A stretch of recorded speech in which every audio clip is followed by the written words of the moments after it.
Good afternoon, everyone, and welcome to the second session of our inaugural edition of the Comics and Digital Culture Series, co-sponsored by University of Washington Communication Leadership Program. My name is Rob Salkwotz. I'm author of Comicon and the Business of Pop Culture. I also teach in the Comm Lead program at UW. And some of the stuff that we look at is the ways that new communication technology and digital media is transforming storytelling, transforming community, creating interesting new models for business and new opportunities for voices to be heard.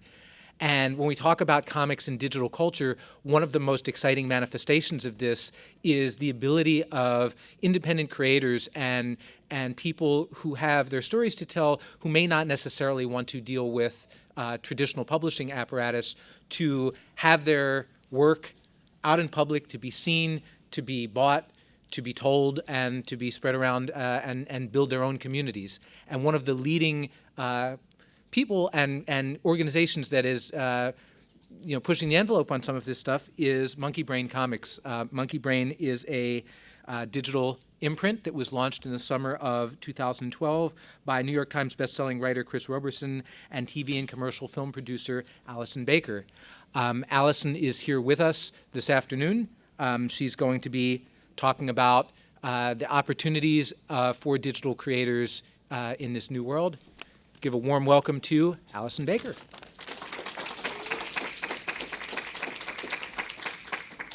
Chris is also here. He's just sitting in the audience over there. So like Rob said, we launched Monkeybrain in July of 2012. Oh, hi. Audio feedback. And we basically came up with this, we launched and called it Independence Day. And we kind of had a teaser ad campaign that kind of, we just put images across the social medias teasing that we were going to do something. And then I had a conference call with basically all of the comics press and had all of them on it and basically announced what we were doing, that we were starting with 5 titles and whatnot. And we ended up trending on Twitter. Now, it was there's people always call me out and always say that oh, you trended on Twitter. Well, it was that they have that tailored trending or whatever, but regardless, there's Anderson Cooper, and then there's Monkeybrain, and then Jean Grey, because, comics. So anyway, so we launched, we had a huge, response, a very positive response. We launched with 5 books, and basically now we have 48 separate titles. The whole reason why we decided to come up with Monkeybrain was because Chris and I would stay up late at night trying to figure out, there's got to be a way to monetize doing something online. When we launched in 2012, most people were trying to do webcomics, but there wasn't a monetization channel for that other than selling additional things other than the comics, like maybe t-shirts or buttons or stickers. And it was like a big conversation within the creative community as to these digital comics, distributors were coming online. Nobody really knew who was going to be the front, the leader of the industry leader. And I was like, well, if you think about it, if you do this model, which is a digital first serialization, and then the creators keep their print rights and are able to take those to other publishing companies, maybe that fixes the problem. And now we have Comixology coming to the forefront and becoming the market leader. Maybe they're the people to partner with to see if we can make this work. And so this is the result of it 2 years later. Yes, anyway, it's pretty exciting. And then one of our titles actually won an Eisner this last year, which was very exciting. So basically, our first couple of years of operation, we pretty much blanketed. We became very well known in a very short amount of time. Last summer, we started the whole print thing where the first collection started coming out from different publishers. Edison Rex came out from IDW, Amelia Cole came out from IDW, Mask and Mobsters came out from Image, Bandette came out from Dark Horse. So as you can see, what happens is it doesn't matter, like I don't have the print rights, I don't control those rights, the creators control those rights. And so it creates multiple monetization streams for basically the creators to take that and try to make money in other ways.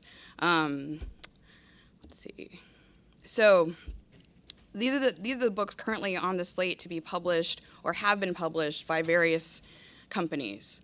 And so it's basically the stuff that had come out, and is all done and ready to be actually collected in a print edition. This is what we've got. Now, the other thing that came online last year was Comixology Submit. And it's another avenue. We are, Chris and I are just two people. And we kind of, when we first started this process, we went to people we knew in the industry and we're like, would you be like to actually like come in and do a book with us, do whatever you want. And we had a lot of people say yes, obviously.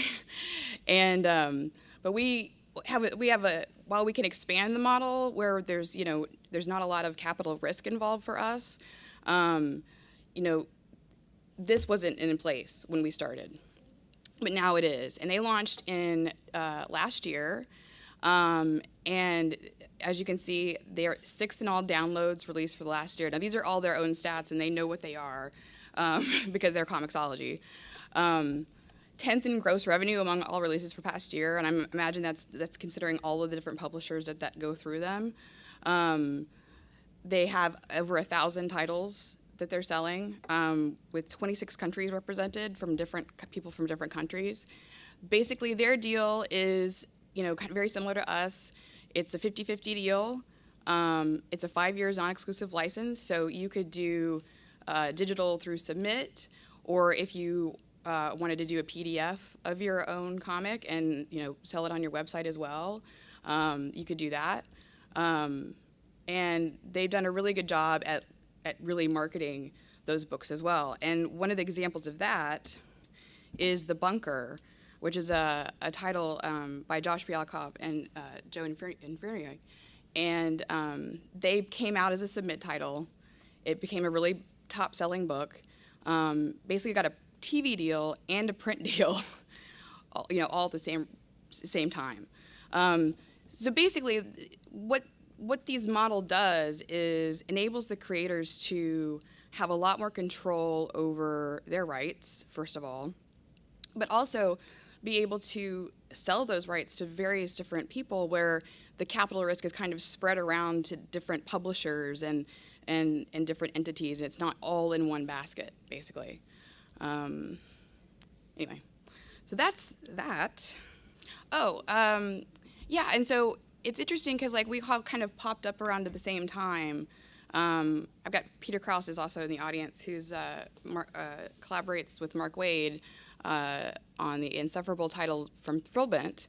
And, I kind of looked at this whole thing as a business model, from a business model standpoint, trying to see how you could get more material out into the world without a lot of capital investment. That basically it's all done with sweat equity, and the creators are basically their storytelling situation is not specific to digital.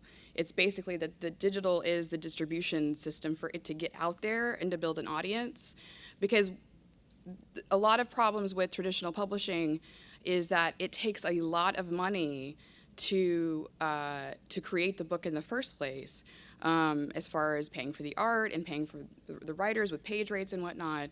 So a publishing company has to really feel good about a project to be able to invest all that money into that project and not knowing whether or not it's going to be successful or not. Because honestly, as a publisher, you never know what is going to hit and what is not going to hit until you actually put it out in the marketplace. So this basically gives opportunity for the titles to have a slower build where they're not required to, out of the gate, have stellar numbers. They can actually build an audience over time, and whatnot. So, what about Throwband? Oh, but the thing about what Mark and John Rogers were doing with Thrillbend is that they were actually playing with the form, I think, more so than the business model. So we kind of came at it with different goals, but in the end, we all try to share information with one another, which has been really nice and kind of fun to see, because it's all been honestly, it was all just a big experiment to see if it actually would work at all in the first place. So, when we talk about self-publishing for independent creators, I think there's a vision out there that this is somebody that's unknown, that has a story to tell. It's like, okay, I'm going to get my thing out there, like Axe Cop, for example, just sort of comes out of nowhere with this crazy idea, and then all of a sudden wakes up the next morning, top of the charts. But in fact, it looks like it's actually working best for creators who already have their own brand and their own fan following, or for people who maybe are sort of middle-tier people who say, want to take control of their career and say, I don't want to be a piece of equipment for the bigger publishers anymore. Can you talk to the different levels of types of creators that work on this stuff? Yeah, I think that what technology and the internet and this digital distribution has done has made it more of a meritocracy, I guess you could say, where I think that it doesn't really, I know that, some of the bigger names, when we first started, it was like it kind of helped that we had some bigger name people that had established careers. But to be honest, the stuff that we're publishing now that's doing really, really well are people that don't have names, that are literally just working their butts off to try to get the word out that the books are out there, and then the books are really good. And I think that what we did well was establish a brand that was of quality, and a kind of a marker and indication that this is good stuff, and that you're not gonna, and also the price point. So most all of our titles are 99 cents an issue. So we didn't get a lot of the negative blowback that I think the major publishers get, because the price point was so low. So if somebody spent 99 cents on a book and they didn't like it, they weren't mad about it. Like you spend $3.99 on a 22-page comic from Marvel or DC, and if it's not very good, that's $3. Like, that's actually money, to a lot of people. So, I think that we benefited a lot from that. And where I do think that in the beginning it was helpful for you to have a name, I don't think that that's necessarily the case anymore. It's been really interesting to watch. So let me thank Allison. Again, thank you very much. Oh, you're welcome. I will say one thing, like, if you want to make comics, just make them and put them on the internet and keep doing it, because that's really the only answer. Yes.